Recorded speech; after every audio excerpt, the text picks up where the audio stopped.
Assalamualaikum warahmatullahi wabarakatuh. Adik-adik sekalian, pada hari ini saya akan membahas mengenai antenatal care pada kunjungan ulang. Pada kesempatan minggu lalu kita sama-sama telah membahas mengenai antenatal care kunjungan awal, ya. Nah, pada hari ini kita akan sama-sama membahas mengenai kunjungan ulang.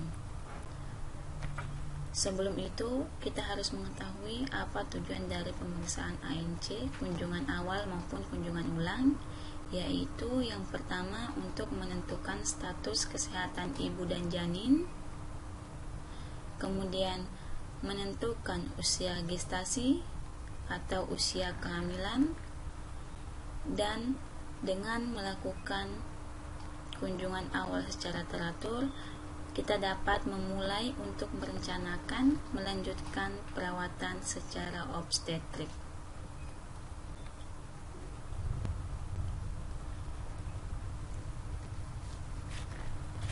Dalam antenatal care, ya, ada beberapa komponen perawatan yang harus kita ketahui, yaitu antenatal awal atau kunjungan pertama. Kunjungan pertama ini kita sama-sama sudah bahas minggu lalu. Pada kunjungan awal atau kunjungan pertama, yang paling awal kita lakukan adalah melakukan anamnesis lengkap, ya, mulai dari nama pasien, alamatnya, riwayat kehamilan, riwayat penyakit, ya, semuanya kita anamnesis. Kita tanya jawab. Kemudian setelah kita anamnesis, kita melakukan pemeriksaan rutin, ya. Artinya kita melakukan pemeriksaan head to toe mulai dari ujung kepala hingga ujung kaki. Minggu lalu, ya, kita sama-sama sudah mempraktekkan, ya. Nah, apabila kita sudah melakukan pemeriksaan head to toe, ya, berdasarkan anamnesis tadi, kita dapat menilai faktor risiko apa saja yang terdapat pada kehamilan ibu tersebut. Nah, kemudian kita beralih ke perawatan antenatal berikutnya, atau dengan kata lain, kunjungan antenatal ulang. Nah, apabila pada kunjungan pertama ditemukan faktor risiko dari anamnesis dan pemeriksaan rutin, maka dilakukan evaluasi selama kunjungan berikutnya, ya. Jadi kita anjurkan kepada pasien tersebut untuk datang lagi memeriksakan kehamilannya, ya, sesuai dengan jadwal yang telah ditentukan. Nah, apabila ibu datang memeriksakan kehamilannya pada kunjungan ulang, nah di situ kita lihat lagi, ya, seberapa besar faktor risiko itu bisa terjadi atau tidak.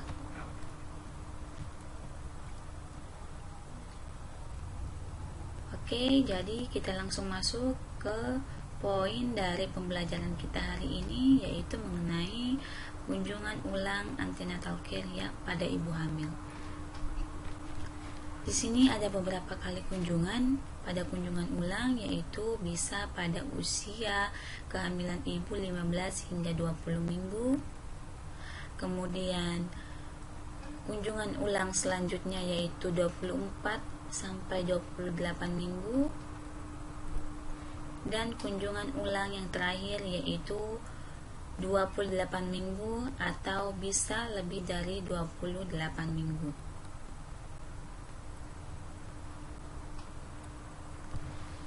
Ya, sama, ya, dengan pasien yang datang memeriksakan kehamilan pada kunjungan awal, sama-sama dilakukan anamnese, ya, seperti yang ibu jelaskan tadi.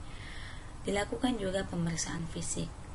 Yang membedakan pemeriksaan fisik pada pasien kunjungan awal dengan kunjungan ulang yaitu kalau pada pasien awal kita lakukan secara head to toe, artinya mulai dari ujung kepala hingga ujung kaki secara sistematis. Namun pada pemeriksaan kunjungan ulang, yang diperiksa itu hanya bagian-bagian yang penting saja. Bagian penting itu apa? Nah, kita lihat di sini.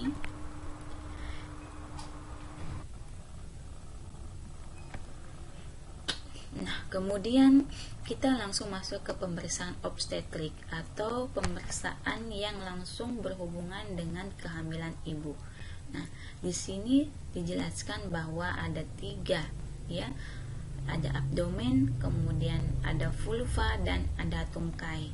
Namun pada pemeriksaan obstetrik kali ini yang lebih penting kita pelajari yaitu pada pemeriksaan abdomen, yaitu dengan menggunakan teknik palpasi 4 langkah.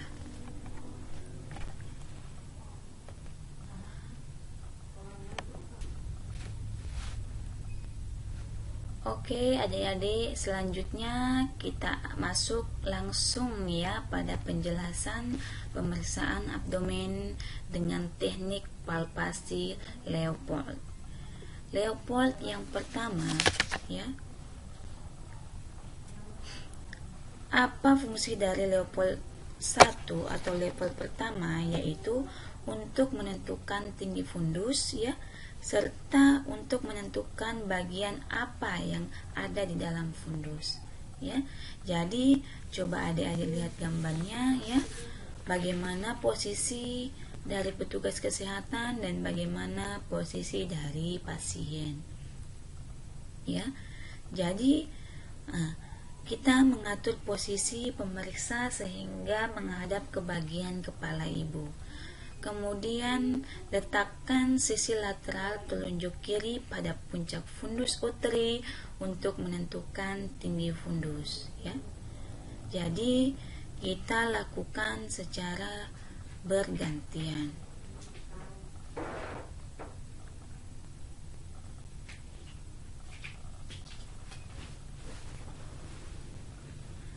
Setelah kita melakukan palpasi Leopold 1, sembari setelah itu kita mengukur tinggi fundus uteri, ya.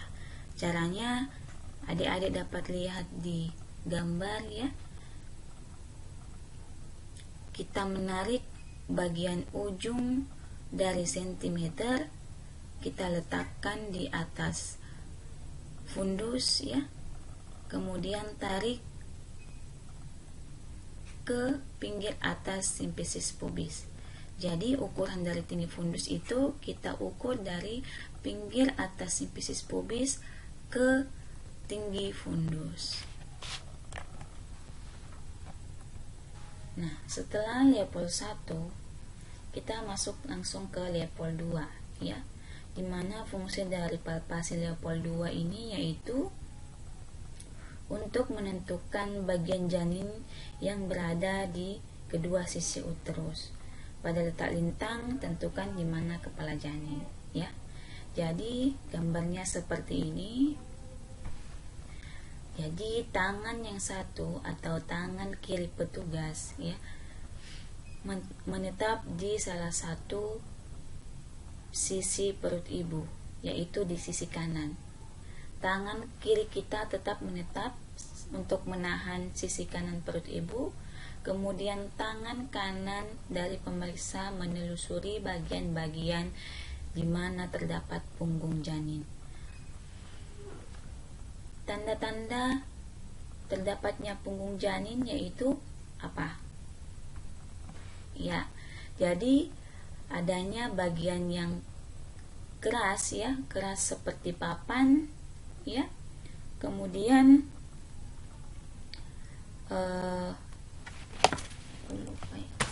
ya, jadi tanda-tanda adanya punggung janin yaitu dirasakan adanya bagian yang rata, memanjang, dan keras seperti papan. Nah, sebaliknya apabila si pemeriksa merasakan adanya bagian-bagian kecil, ya, kemudian banyak ruang yang kosong, maka itu adalah bagian-bagian terkecil janin, ya, seperti kaki atau tangan, ya. Jadi apabila si pemeriksa merasakan punggung janin berada di sisi kiri perut ibu, berarti bagian kecil seperti kaki, ya, tangan itu berada di sebelah kanan perut ibu.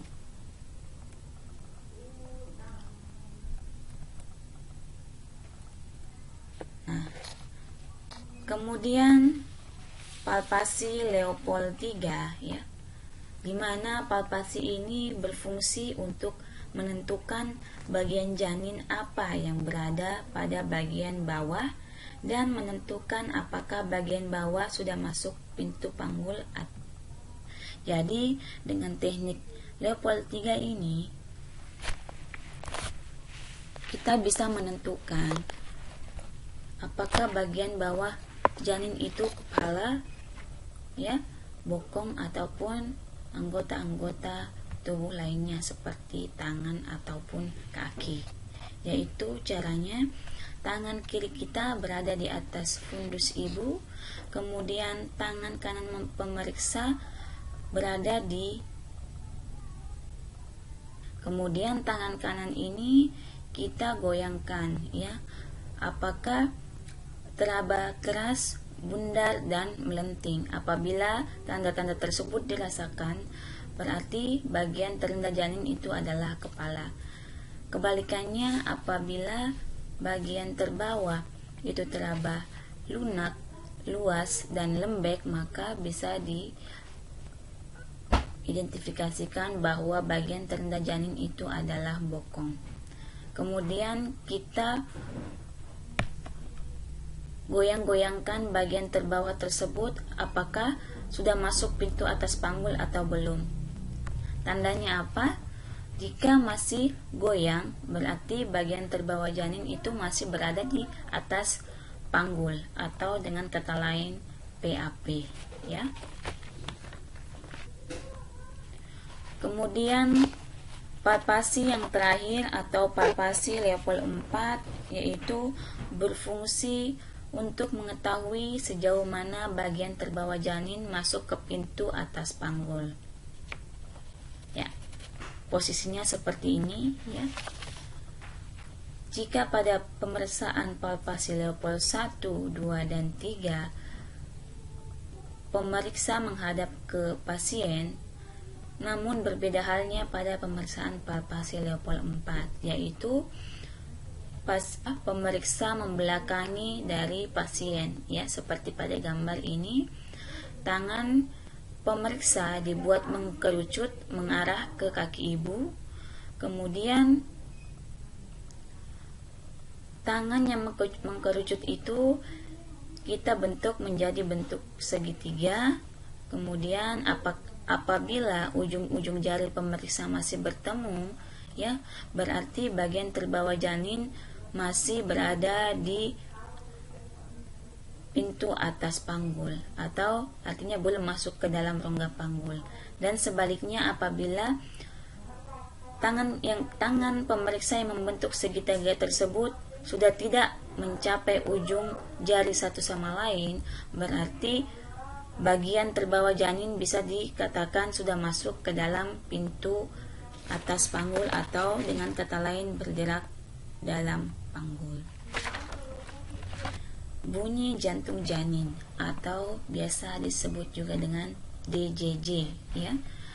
Jadi pada pemeriksaan fisik maupun pemeriksaan palpasi Leopold kita menggunakan beberapa teknik tadi, ya, yaitu sudah menggunakan teknik pemeriksaan inspeksi, kemudian palpasi, ya, kemudian pada tungkai kita lakukan perkusi. Nah, disinilah kita melakukan teknik pemeriksaan auskultasi atau dengan cara mendengar. Apa yang kita dengar yaitu denyut jantung, ya, janin. Oke, di sini, ya, sekali lagi mohon adik-adik lihat pada gambar, ya, bagaimana teknik mendengar denyut jantung janin yang benar, ya. Jadi denyut jantung janin atau DJJ sudah dapat didengar pada minggu ke-20 pada mayoritas wanita hamil dengan DJJ normal yaitu 120 hingga 160 kali per menit, ya. Jadi setelah kita melakukan palpasi dari Leopold 1 hingga palpasi Leopold 4, ya, akhir dari palpasi Leopold 4 kita dapat melakukan pengukuran detak jantung janin dengan menggunakan teknik auskultasi. Alat yang digunakan untuk mendengar denyut jantung janin pada teknik pemeriksaan auskultasi yaitu dengan menggunakan alat bantu Lennec, ya, seperti yang ada pada gambar. Oke, kalau tidak ada pertanyaan lagi, untuk lebih memudahkan adik-adik melakukan praktek pada laboratorium nantinya, ya, Ibu akan tampilkan video mengenai pemeriksaan fisik pada ibu hamil di kunjungan ulang, ya. Jadi video ini lebih spesifik kepada pemeriksaan abdomen menggunakan teknik palpasi Leopold.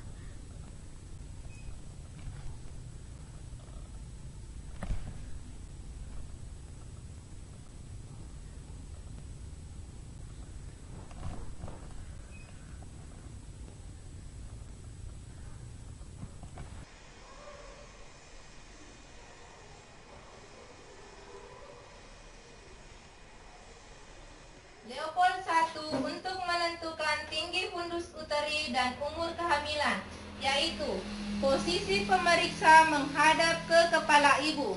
Kedua tangan digerakkan dari samping ke atas sampai didapat bagian bayi. Ambil meteran lalu ukur dari arah fundus uteri ke simfisis. Leopold 2 untuk menentukan punggung janin. Salah satu tangan menekan perut ibu, sedangkan tangan yang satu meraba untuk menentukan punggung janin dan bagian terkecil janin. Selanjutnya, letakkan Lennec pada sisi punggung janin dengan arah berbalik sambil memegang nadi ibu. Leopold 3 untuk menentukan bagian terendah janin. Tangan kiri menahan di fundus, sedangkan tangan kanan digerakkan untuk menentukan bagian terendah janin. Leopold 4 untuk menentukan apakah bagian terendah janin sudah masuk ke dalam pintu atas panggul.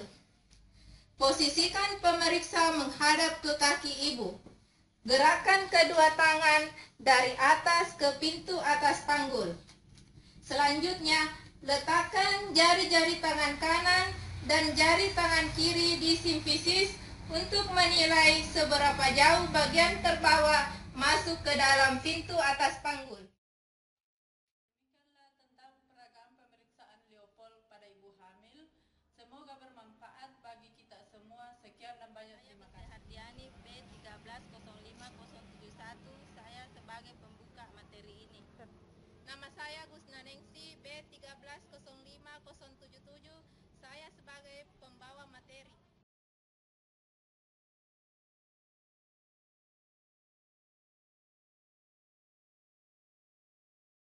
Pasiennya mana ya? Kok belum datang-datang aja nih? Assalamualaikum, Dok. Waalaikumsalam, silakan masuk. Ini saya mau periksain kehamilan adik saya, Dok. Oh, Iya. iya, perkenalkan, silakan Pak, duduk dulu. Terima kasih. Oh iya, Bu, kenalkan nama saya Dr. Aulia. Ibu namanya siapa?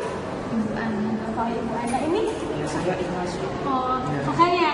Iya, kakak. Oh, ya udah, ya Bapak, kakaknya jadi saksi ya di sini. Oh, iya. Di sini Ibu ada yang bisa saya bantu? Ini saya udah hamil 9 bulan tapi kok anak saya kayak nggak gerak-gerak gitu ya dok ya. Oh gitu. Ibu sebelumnya udah ini dulu kencing dulu atau bebek kan? Ya udah kalau gitu Ibu bersedia saya periksa? Oke kalau gitu silakan naik ke atas dan buka bajunya seperlunya. Baik Bu Ana, setelah Ibu Ana melepaskan baju seperlunya dan semuanya ditutup selimut, sebagian ditutup selimut, di sini saya akan melakukan pemeriksaan pada kehamilan Bu Ana.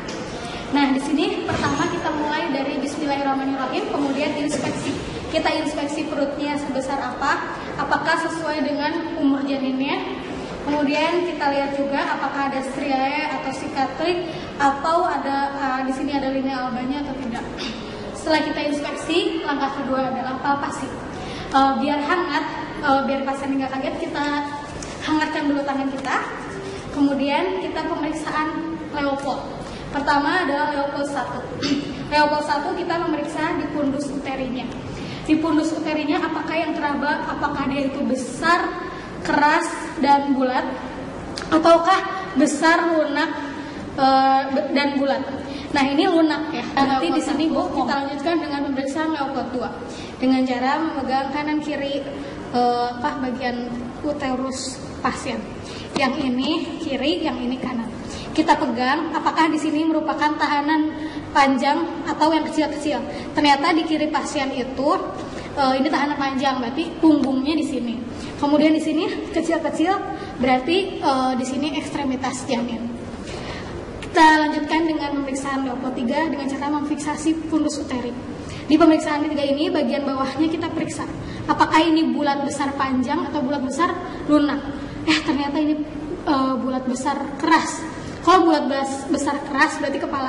Kita gini-gini, oh ini kepala. Karena di sininya kepala, di Leopold 3-nya kepala, kita lanjutkan dengan Leopold 4. Jika bukan kepala, nggak usah dilanjutkan dengan Leopold 4. Di Leopold 4 ini, untuk menentukan apakah kepalanya sudah masuk PAP atau belum, dengan cara kita giniin. Kalau misalnya begini, berarti ini membentuk huruf D kan, gampangnya. Ini divergen. Divergen itu berarti kepalanya janin sudah masuk semuanya ke dalam PAP. Kalau sejajar begini kepalanya, berarti baru sebagian masuk PAP. Kalau membentuk huruf K seperti ini, berarti ini kepalanya belum masuk sama sekali, belum masuk ke PAP sama sekali. Nah, itu pemeriksaan Leopold. Selanjutnya, palpasi selanjutnya itu memeriksa HIS. Yang diukur dalam HIS ini yang pertama frekuensi dalam 10 menit, kemudian lamanya, durasinya, dan yang terakhir itu adekuatnya keras, lemah, atau tidak ada. HIS yang benar itu di lebih dari 37 minggu. Kalau kurang dari itu berarti HIS-nya broken HIS atau HIS palsu. Nah, kita menekan HIS-nya itu mengukur selama 10 menit. Di buku skill, kalau HIS-nya adekuat itu ada 2 kali selama 10 menit dan durasinya 40 detik sekali, kemudian relaksasi. Tapi jika di dalam kuliahnya Dr. Sutrisno itu kuliahnya dalam 10 menit itu ada 3-4 kali HIS dan frekuensinya 45-60 detik. Nah, itu HIS yang adekuat. Begitu.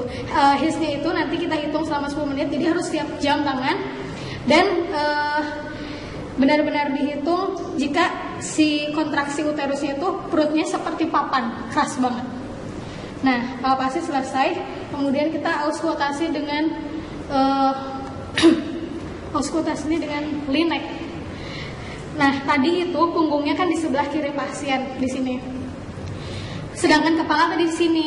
Jadi kita mengukurnya di bawah umbilikus agak ke bawah karena kepalanya di sini. Kalau kepalanya di sini, di atas berarti di sini. Jadi tergantung posisi kepala dan punggung. Kemudian kita cari punto maksimumnya. Nah, setelah terdengar punto maksimum, wah ini sudah terdengar. Kita hitung dalam 5 detik pertama, 5 detik ketiga, sama ada 5 detik kelima. Kita hitung ada berapa kali. Setelah dihitung, dijumlah semuanya, kemudian dikali 4. Contohnya 10, 11, 10. Nah, itu dikali 4. Normalnya itu ada 120 sampai 160. Kalau misalnya kurang atau lebih dari itu berarti distres janin. Kemudian tidak boleh jaraknya itu lebih dari 1. Contohnya 10, 11, 12. 10 dan 12 jaraknya 2. Jadi nggak boleh. Itu kalau kayak gitu berarti abnormal, bukan nggak boleh. Kemudian terakhir kita pemeriksaan panjang perut ibu dari simplicis pubis.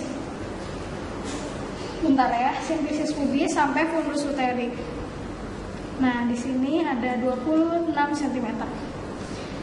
Di sini juga kita bisa menaksir berat badan janin dengan cara tadi kan kepalanya udah masuk PAP. Terus panjangnya 26, nanti 26 dikurangi 11 dikali 155. Normalnya kalau bayi sudah atam itu 2,5 sampai 4 kilo atau 2.500 gram sampai 4.000 gram. Kalau misalnya kepalanya belum masuk PAP, rumusnya adalah panjang perut ibu dikurangi 12 dikali 155. Ibu Ana. Terima kasih Bu Ana, ternyata kehamilan Ibu itu normal. Ya, sebentar lagi akan melahirkan, mungkin sekitar 2 minggu lagi. Alhamdulillah, Ibu sampai itu. Assalamualaikum warahmatullahi wabarakatuh.